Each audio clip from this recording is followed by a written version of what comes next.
Hi folks, Chuck here, Why Not Wander, in the RV at Dad's place in Arkansas.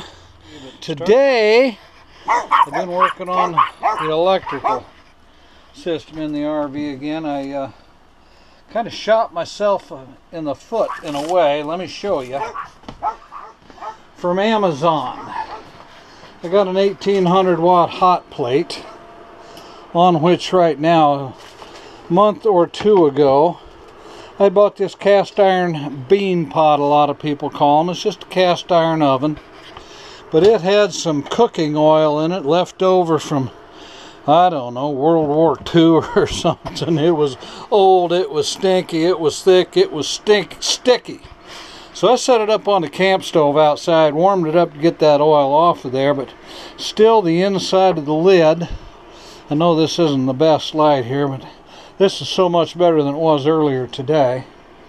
Inside of the lid, the outside of the pot, not so much inside, but I cooked some hog jowl in that pot this morning, just kind of trying to help re-season it. After I was done, it still had kind of a funky, stale, rancid smell to it, so I put that pot on my new hot plate, which I got from Amazon. I did a little video on it the other day. Then I put the lid in the microwave. Now I recall cast iron years ago when I had a house. I used to buy a lot of cast iron at auctions and things, use them for camping, whatever. Self-cleaning oven I had in the house. Best way to clean old cast iron with old baked on grease and stuff was put it in the oven.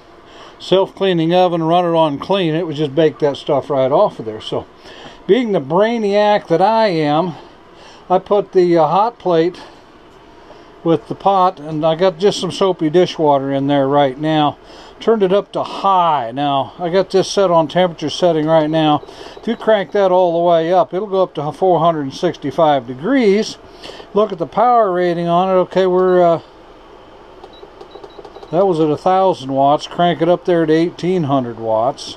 I'll just run some dishwater in there. If it cooks off any of the outside stuff, great. It's a glass surface. I can clean that up real easy with the soapy water and the sponge. This cooktop around the pot does not get hot. Underneath the pot, of course, induction cookware, it gets quite hot. Heats the pot with magnetism actually rather than heating coils. So anyway, I was going to heat that on there. I put the lid in the convection oven. I cranked that up on high. Okay, as a convection oven, you can set that. Let's see, clear it. I'll just show you here. Oh, it wants me to reset the clock here. I've been having some power problems, but that's where I'm going with this. So anyway, I put that in there.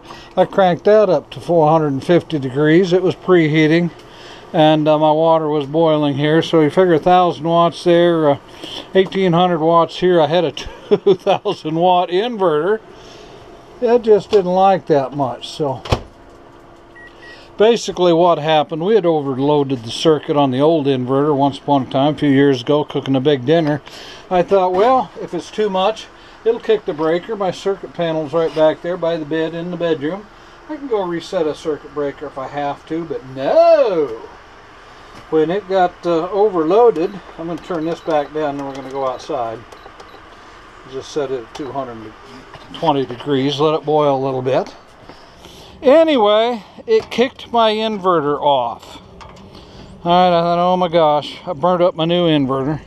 Just put it in there like in July after that lightning storm down in Mississippi. But anyway, I still got it semi apart, but before I put everything back together, now this inverter, it's a Magnum 2,000 watt modified sine wave inverter.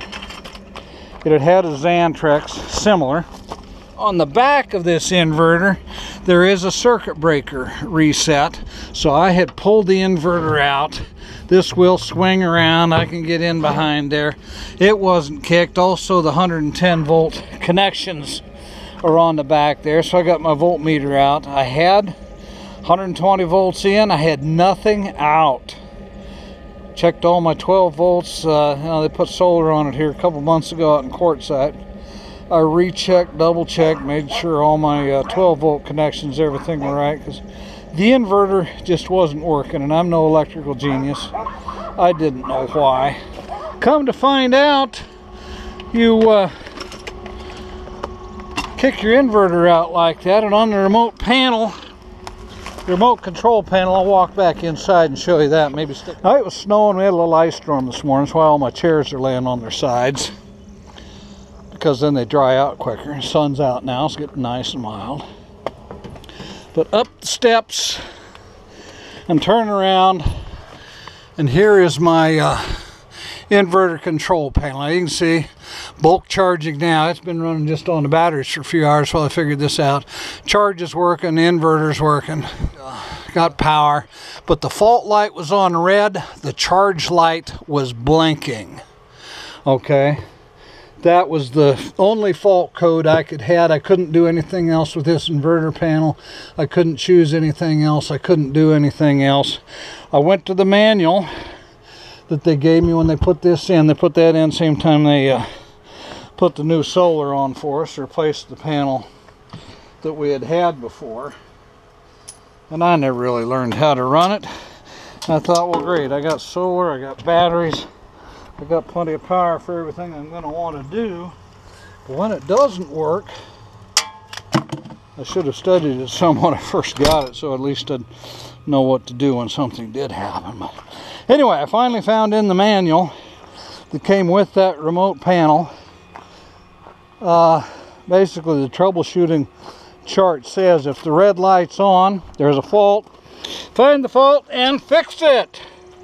Okay, no mention of what to fix on it, but I did dig in and I found a page here. I don't know if you can see that, performing an inverter reset. Okay, there is a reset on this. Shut the power off the pole over here that we're plugged into, so you don't have any 110 going to it. Then you push and hold the on-off button, okay, for 15 seconds. The light should start blinking. After about 6 or 7 seconds, it did start blinking. I held it for the full 15 to be sure.